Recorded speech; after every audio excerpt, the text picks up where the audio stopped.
Hi, my name is Lisa. This is my husband Victor, and we'll begin the upper extremity assessment. So first I'm going to check the radial and brachial pulse. Then I'm going to check the muscle strength of those hands and the range of motion of those hands, arms, and shoulders. So let's begin. First I'm just going to have you put your arms out like this, and I'm going to check both pulses, the radial and the brachial. And of course I would check both sides for symmetry. Okay, and then I have you have your hands out, and I have you open your fingers. Now I'm going to try to shut them, so don't let them shut. Perfect. Now I'm going to have you shut, and don't let me spread them apart. Good. Okay, now I'm going to have you up and down. Perfect. And all the way up and to the back of your head. Good. And down. All the way down. And then I'm going to have you take one hand, touch the scapula of the other opposite side. Perfect. And then the other hand. Perfect. Okay, I'm going to have you pronate and supinate. Perfect. And again, I'm checking that symmetry on both sides to make sure that the strength is and the range of motion is adequate on both sides. And that concludes this portion of the video. We'll be assessing the lower extremities. So of course I'm always going to start with an inspection, inspecting both sides for symmetry, checking skin characteristics. Is it dry? Is it flaky? Is it moisturized? Checking for symmetry, any kind of hair distribution, making sure that it's even on both sides, there's not any weird spots missing, checking for varicose veins on both sides. And once I've done that type of assessment, I'm going to go ahead and palpate those pulses. So first I'm going to start with the popliteal, so that's right under the knee, inner knee, making sure that both sides are equal, and those would be 2+. I'm going to check the posterior tibial down here. Good.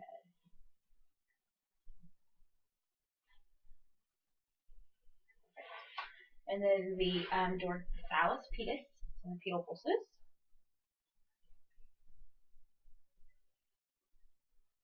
Good, perfect.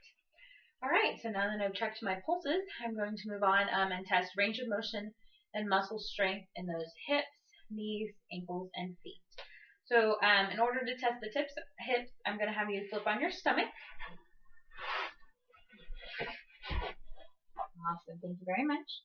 Okay, and I'm just going to have you lift one leg at a time, up, perfect, and back down, up, and back down. Perfect, and now you can flip back over on your back for me. Okay, I'm going to have you flex this knee. Good, and bring it across your body. Perfect, and back. Same with this one. Up and across your body and back. Back down. Perfect. I'm going to have you move out to the side with just one leg and back. And of course, I would do the other side if I could. Okay, that concludes the range of motion of those hips. Actually, one more thing on that. I want you to push your quads into the couch, and I'm going to try to pull them up, okay? Perfect. And then I'm going to have you try to lift them up, and I'm going to press down. Perfect. Okay. Now I'm going to have you just sit up normally, and we will check those knees and ankles. So first I'm just going to have you lift your knee up. Perfect. And back down. And the other knee up. And back down. And then just straight out. Good. And back down. And I'm going to have you put your knees together, and I'm going to try to push them apart, okay? Perfect. And now I'm going to have you push the other way. I'm going to keep them. Good. Good, good, good. Okay, now I'm moving on to the ankles. So I'm going to hammer down a little bit. Perfect. And I'm actually going to have you do ankle circles, so all the way around. Well, here we go. All the way around. Perfect. That just covers all the flexion and extension. Perfect. Okay. And then I'm going to have you put your feet together. I'm going to have you spread them out. And then in. Perfect. And you wiggled all those toes for me. Alright, and that concludes the lower extremities. Start the musculoskeletal. So I've already observed all of the joints as I checked for range of motion earlier. I've checked with the knee bends. Now I'm just going to check the spine. Obviously I'm going to observe and make sure there's no trauma that's been to it. And then I'm going to palpate the spine all the way down. I'm going to go ahead and do that now from C7. Just making sure that it is in alignment and that those are all where they should be. Okay, then I'm going to palpate the muscles on both sides. All the way down. Perfect.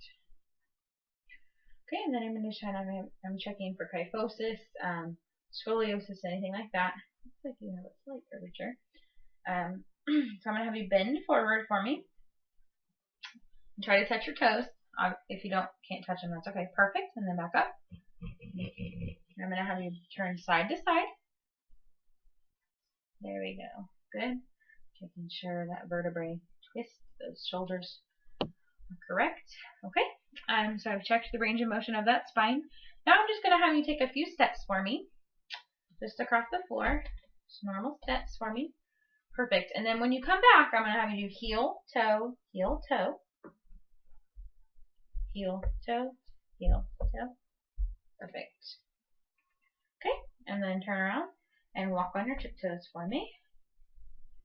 Perfect. And I'm just testing the gait. Alrighty. And if you come back, I'm going to do the Romberg test. So I'm going to have you hold your hands out, straight out for you, just like that. And then I'm going to have you close your eyes. Just stand straight, and I'm checking for that pronator drift, balance, and perfect. Thank you very much. Begin the neurological exam. So first I'm going to start with the Babinski reflex. So I'm going to have you pull your feet out for me like this.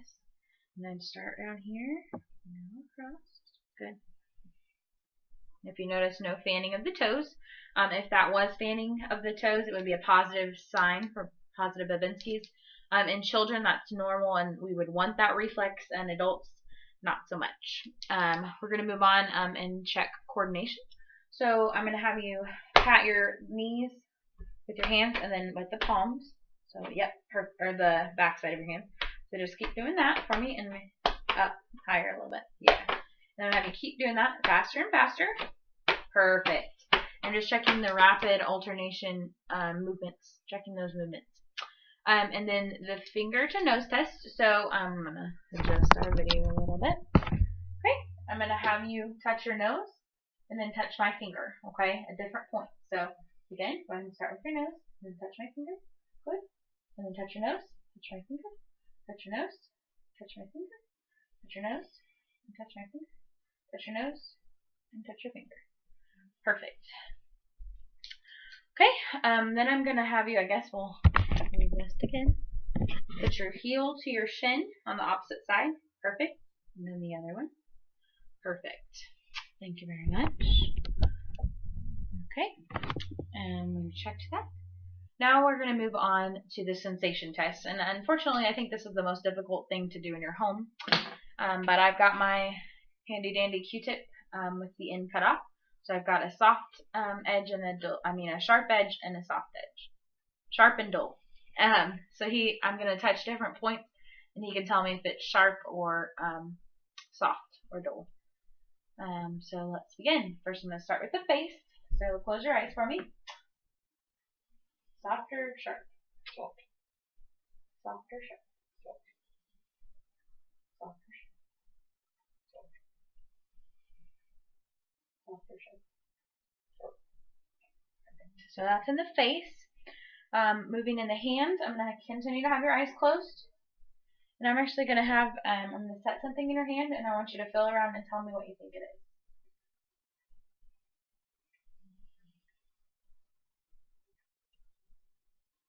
Bobby pin. Perfect. Okay, and in that other hand, I'm going to hand something else. Okay. Pin. Perfect. In a stroke patient, they might not be able to recognize the object. Okay, we've done that. Now we're going to move on to the legs. And I could do a 2-point test, or I can just continue to do my Q-tip test. But I could have two sharp points, and I could tell them how close and how far apart if they feel 1 poke or 2 pokes.